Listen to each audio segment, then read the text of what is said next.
if I walk over there and sit next to Mr. Johnson and carry my phone, does Google know that I was sitting here and then I moved over there? You're welcome anytime, Judge. Yes or no?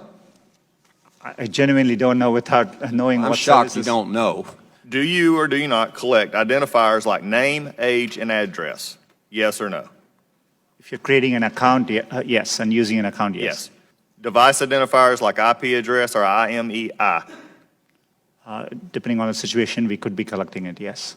Specific search histories when person types something into a search bar? If you have search history turned on, yes. Contents of emails and Google Documents? We store the data, but we don't read or look at your Gmail. But you have access to them. As a company, we have access to them, yes. So you could. Saying you don't or don't. I'm not asking do you or don't. I'm saying you could, though there is a possibility. We have clear established policies on how we would do that data. GPS signals, Wi-Fi signals, Bluetooth beacons? You know, would depend on the specifics, but there may be situations, yes. The GPS, yes. Yes, if you have And location. voice and conversations when using Google Voice products? We give an option to turn on or off, and But if a person didn't know it, voice and conversations when using Google Voice products?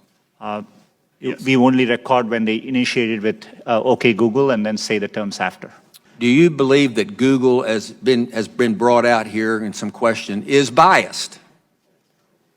Congressman, it's really important to me that we approach our work in an unbiased. Do you believe that Google is biased? It's either yes or no. No, not in our approach. Why, number one, does Google need all this information? We can answer that in the fact that 86% of your revenue comes from advertising, so we know you manipulate the data in some ways. However, can you explain what you do to minimize this data, which is generally an accepted standard practice among those who collect data? You know, our goal is, but we are providing, for example, if we are providing you a service like Gmail, which we have done for 15 years, that data, we need to store it for our users, so they expect us to. So we are trying hard to match users' expectations. We don't need, our data for advertising, as I said earlier, most of it comes from just the keywords you type. And so, we need minimal data to do advertising. We give you options to turn ads personalization off.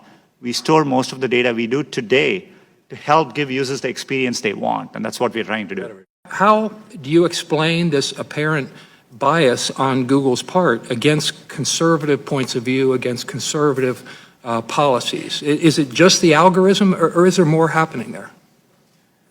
Congressman, I understand the frustration at seeing negative news, and I see it on me, on Google. There are times you can search on Google, and page after page there's negative news which we reflect. But what is important here is we use a robust methodology to reflect what is being said about any given topic at any particular time. And we try to do it objectively using a set of rubrics. It is in our interest to make sure we reflect what's happening out there in the best objective manner possible.